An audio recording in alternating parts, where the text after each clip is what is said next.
बहुत समय पहले की बात है। एक राजा के महल में बहुत सुंदर बाग था। इस बाग में एक रहस्यमयी सेब का पेड़ था जिसमें सोने के सेब लगते थे। राजा ने इस पेड़ की देखभाल का खास इंतजाम कर रखा था। जब इसके फल पकते थे तो चौकीदार रात दिन पेड़ का पहरा दिया करता था। लेकिन एक दिन की बात है कि बाग के माली ने जब सोने के सेबों को गिना तो उसमें से एक सेब गायब था। उसने दौड़कर राजा को खबर दी। उसे बड़ा आश्चर्य हुआ कि देखभाल का इतना पक्का इंतजाम होने के बाद भी एक सेब किसी ने चुरा लिया। उसने ऐलान किया कि कोई सोने के सेब को चुराने वाले चोर का पता देगा, उसे इनाम दिया जाएगा। सबसे बड़े राजकुमार ने राजा से कहा कि रात में वह पहरा देगा और चोर को पकड़ने की कोशिश करेगा। राजा ने उसे इजाजत दे दी। बड़ा राजकुमार रात में पहरा देने लगा, लेकिन दुर्भाग्यवंश उसे नींद आ गई और वह सो गया। सुबह उठकर जब उसने सेबों को गिना तो वह यह देखकर चकित रह गया कि रात भर में एक और सेब गायब हो गया था। इसके बाद दूसरी रात को मंझले राजकुमार ने पहरा देने का काम संभाला। उसे भी नींद आ गई और तीसरा सेब चोरी हो गया। राजा बहुत चिंतित था। इतने में सबसे छोटा राजकुमार आया और उसने कहा कि आज की रात मैं पहरा दूंगा और चोर को पकड़ूंगा। राजा इस राजकुमार से खुश नहीं रहता था। वह उसे मूर्ख भी मानता था। उसने उसे डांटते हुए कहा, तुम क्या समझते हो? क्या तुम्हें इसमें सफलता मिलेगी? तुमसे बड़े और तुमसे ज्यादा समझदार दोनों राजकुमार इस काम में असफल हो चुके हैं। तुम जाओ अपना काम करो। लेकिन छोटा राजकुमार नहीं माना। उसने राजा से प्रार्थना की कि उसे एक मौका जरूर दिया जाए। अंत में राजा राजी हो गया। राजकुमार रात में पहरा देने लगा। उसने तय किया कि वह किसी भी हालत में नहीं सोएगा और चोर को जरूर पकड़ेगा। जब आधी रात हुई और 12 बजे का आखिरी घंटा बजा तो राजकुमार ने देखा कि एक सुंदर सोने की चिड़िया कहीं से उड़ती हुई आई और सेब के पेड़ पर आ बैठी। देखते ही देखते चिड़िया ने सोने का एक सेब तोड़कर अपनी चोंच में पकड़ लिया।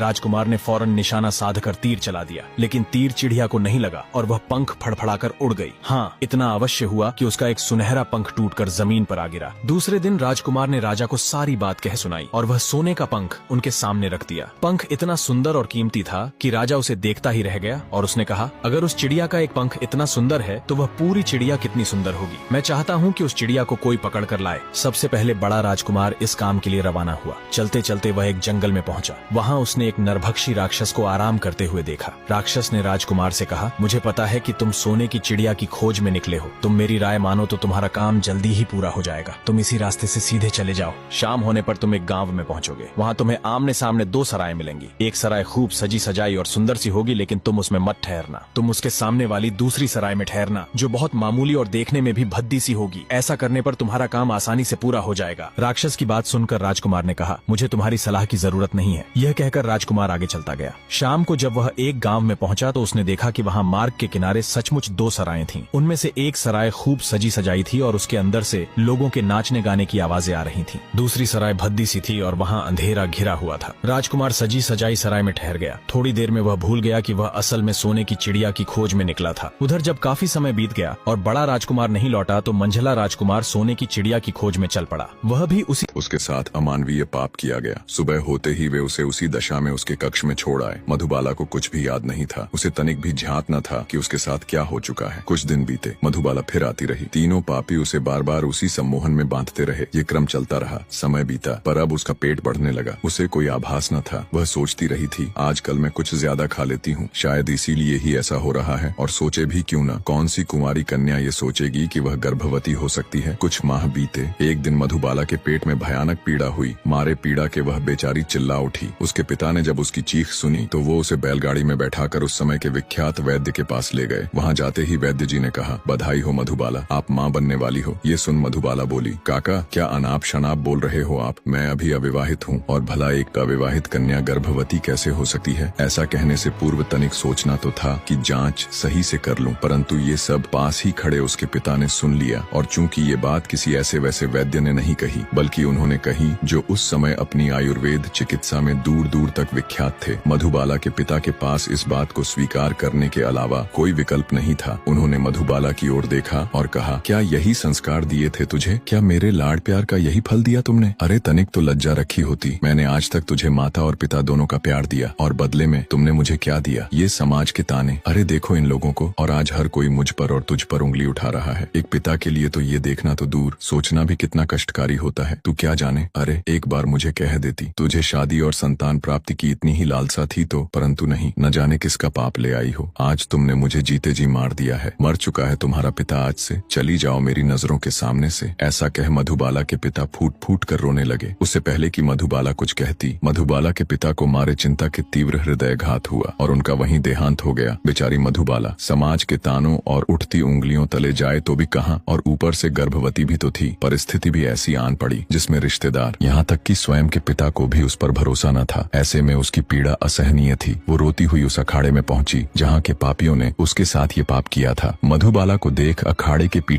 पीठाधीश्वर बोले, देवी आप कौन हैं? हमारे ब्रह्मचारी अखाड़े में केवल अविवाहित कन्या या बालक ही प्रवेश कर सकते हैं और आप तो मुझे गर्भवती प्रतीत होती हैं। मधुबाला रो पड़ी और बोली, बाबा मैं वही मधुबाला हूँ जो यहाँ रोज फूल देने आती थी। आज मेरे साथ क्या हुआ मैं नहीं समझ पा रही। मैंने आज तक किसी पुरुष को देखा तक नहीं, फिर भी गर्भवती हूँ। मुझे पूरा विश्वास है यही वह स्थान है जहाँ मेरे साथ कुछ हुआ है। बाबा का क्रोध आकाश चीरने लगा। मूर्ख स्त्री, तुम्हारा साहस कैसे हुआ हमारे पवित्र अखाड़े पर लांछन लगाने का? यहाँ से जाओ वरना अभिशापित कर दूंगा। डरी टूटी उजड़ी मधुबाला बेचारी अब करती भी तो क्या। उसने विलासपुर ग्राम को छोड़कर वहाँ से बहुत दूर किसी दूसरे गांव में जा बसने का निर्णय लिया और चल दी एक अज्ञात राह पर, एक अज्ञात यात्रा जिसका कहाँ अंत होगा, कहाँ से आरंभ। कुछ शिवनगर नामक ग्राम में पहुंची जहाँ पर उसे कोई नहीं जानता था। वो जंगल में कुटिया बनाकर रहने लगी। अब वो समय भी आया जब मधुबाला को प्रसव पीड़ा शुरू हो गई। वो पीड़ा से चीखी चिल्लाई, पर कहते हैं ना फोड़े पर फूंसी हो जाना, अर्थात जब विपत्ति आती है तो न जाने कहां से अपने साथ कई और विपत्तियां लाती है। और यही हुआ मधुबाला के साथ। उस बेचारी की किसी ने एक न सुनी। पर जहां भगवान हमें विपत्ति देता है वही दूसरी ओर उसे सहने की क्षमता भी देता है। मारे दर्द से कराह रही मधुबाला ने अब एक सुंदर तेजस्वी पुत्र को जन्म दिया। अब जाकर उसे पीड़ा से तनिक राहत मिली थी। समय बीतता गया। अब उसका पुत्र चंदन उसे पूछता है, माँ पिताजी कहाँ हैं? वो मुझसे मिलते क्यों नहीं? क्या उन्हें मैं अच्छा नहीं लगता? मधुबाला बेचारी बताती भी तो क्या। उसने कहा, पुत्र जब तुम थोड़े और बड़े हो जाओगे तब सब बता दूंगी। परंतु वो ये सब कितने दिन तक छुपा सकती थी। एक न एक दिन सत्य तो समक्ष आना ही था। समय बीतता है। चंदन अब 12 वर्ष का हो चुका था। एक दिन उसने पूछा, माँ मेरे पिताजी कौन है? मधुबाला ने टालना चाहा। उसने कहा, कहा ना मैंने कि उचित समय आएगा तब मैं अपने आप बता दूंगी कि तुम्हारे पिता कौन है और कहाँ पर है। इसी बीच वहाँ से राजा विक्रमादित्य गुजर रहे थे। उन्होंने देखा कि माता पुत्र में कोई संवाद हो रहा है और पुत्र ऊंची आवाज में बात कर रहे हैं। पूरा माजरा जानने राजा विक्रमादित्य वहीं पास में छुप गए। उन्होंने देखा कि एक स्त्री जो अपनी संतान के ये पूछने पर को उसके पिता कौन है डांट रही है। चंदन फिर से कहता है, माँ अब तो बता दो, आपने ही कहा था कि जब मैं बड़ा हो जाऊंगा तो बताओगी। मधुबाला कांप उठी। फिर कहा, पुत्र मैं नहीं जानती तुम्हारे पिता कौन है। किस पापी ने मुझ जैसी कुंवारी कन्या के साथ यह घिनौना पाप किया। ये सुनकर राजा विक्रमादित्य की आंखें फटी की फटी रह गईं। उनके चरणों तले जमीन खिसक गई और वे तुरंत मधुबाला के पास जा पहुंचे। राजा विक्रमादित्य ने गंभीर स्वर में मधुबाला से कहा, देवी मैं उज्जैनी का नरेश विक्रमादित्य हूँ। आपने अपने पुत्र से कहा कि आप नहीं जानती कि उसके पिता कौन है और आपने बताया कि आप अविवाहित हैं। फिर किसी ने आपकी अनुमति के बिना यह महापाप किया है। कृपया तनिक विस्तार से बताइए। अपने सम्मुख स्वयं राजा विक्रमादित्य को देखकर मधुबाला की आंखों में आंसू उमड़ आए। उसकी आंखों से अश्रुधार बह चली। वह थरथराई हुई वाणी में बोली, महाराज मेरे साथ जो हुआ वो सुनकर तो खुद पत्थर भी पिघल जाए। मैं अब तक कई राजाओं दरबारों और पंचायतों में न्याय की भीख इससे आगे का अब तक कई राजाओं दरबारों और पंचायतों में न्याय की भीख मांगने गई, परंतु सब लोग मुझे ही दोषी ठहराते हैं। हे राजन आप ही सोचिए, कौन सी ऐसी कन्या होगी जो समाज में बदनाम होने का जोखिम उठाकर ऐसे संत साधुओं पर लांछन लगाए जिनमें उसका विश्वास हो, जिनकी सेवा को वह पुण्य मानती हो। क्या कोई कन्या यूं ही अपने मातृत्व की मर्यादा पर प्रश्न चिन्ह लगवाएगी? मुझे आपसे अंतिम आशा है। सुना है आपने देवताओं तक के न्याय किए हैं। कृपा करके